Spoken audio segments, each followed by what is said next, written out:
স্বেচ্ছায় রক্তদান শিবিরের আয়োজন মেলার মাঠ স্থিত ছাত্র যুব ভবনে এই রক্তদান শিবিরের আয়োজন করা হয় ডিওয়াইএফআই এবং টিওয়াইএফ আগরতলা অঞ্চল কমিটির উদ্যোগে। ছাত্র ভবনে ডিওয়াইএফআই আগরতলা অঞ্চল কমিটির উদ্যোগে এই রক্তদান শিবিরে উপস্থিত ছিলেন বিরোধী দলনেতা জিতেন্দ্র চৌধুরী সহ অন্যান্যরা। এদিনের এই রক্তদান শিবিরে বহু যুবকেরা অংশগ্রহণ করেছেন। স্বতঃস্ফূর্ত অংশগ্রহণে এই রক্তদান শিবিরটি সাফল্য অর্জন করে বলে তারা জানাচ্ছেন। তবে গোটা বছর তারা এই ধরনের কর্মসূচি হাতে নিয়ে থাকে বলে জানাচ্ছেন উদ্যোক্তারা।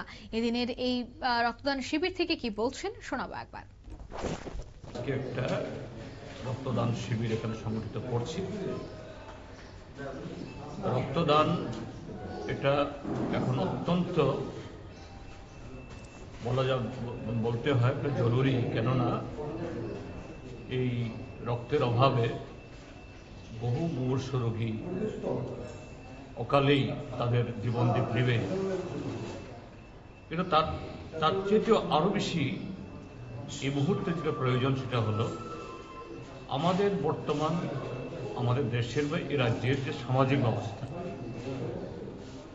এই সামাজিক ব্যবস্থায় যে এক শ্রেণীর যারা কায়েমি স্বার্থ যুব সমাজকে এই অন্যের জীবন, অন্যের রক্তক্ষরণের জন্য নানাভাবে তারা সেখানে ক্রিয়ানক হয়ে কাজ করছে। সেখানে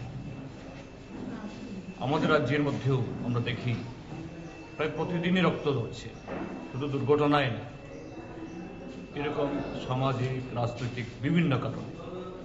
তো এই জায়গায় ডিওয়াইএফআই এর উদ্যোগ সামগ্রিকভাবে আমাদের সমাজ ব্যবস্থাকে সঠিক পথে, স্বাভাবিক পথে এবং একটা সুন্দর সমাজ গড়ে তোলার ক্ষেত্রে তাদের যে সাংগঠনিক লক্ষ্য আদর্শ সেদিকে নিয়ে যাওয়ার ক্ষেত্রে এখানে আজকে কতজন রক্তদান করলেন তা বড় কথা নয়, কিন্তু এই সামগ্রিক উদ্যোগে এটা অত্যন্ত একটা গুরুত্বপূর্ণ একটা পদক্ষেপ।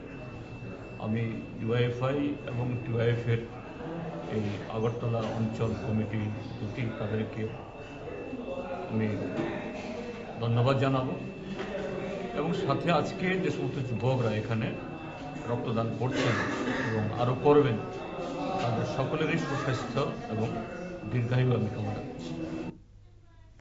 আপনারা শুনলেন বিরোধী দলনেতা জিতেন্দ্র চৌধুরীর বক্তব্য। তিনি বলছেন রাজ্যে রক্তের ঘাটতি মেটাতে রক্তদান শিবিরের আয়োজন করা হয়, কারণ অনেক ক্ষেত্রে দেখা যায় যে অ্যাক্সিডেন্টের মতো ঘটনা ঘটলে বা রক্ত স্বল্পতা দেখা দিলে ব্লাড ব্যাংকে রক্ত পাওয়া যায় না। তাই এই ধরনের রক্তদান শিবির খুবই গুরুত্বপূর্ণ বলে তিনি জানিয়েছেন। নিয়ে নিচ্ছি ছোট্ট একটি বিজ্ঞাপন বিরতি, সঙ্গে থাকুন।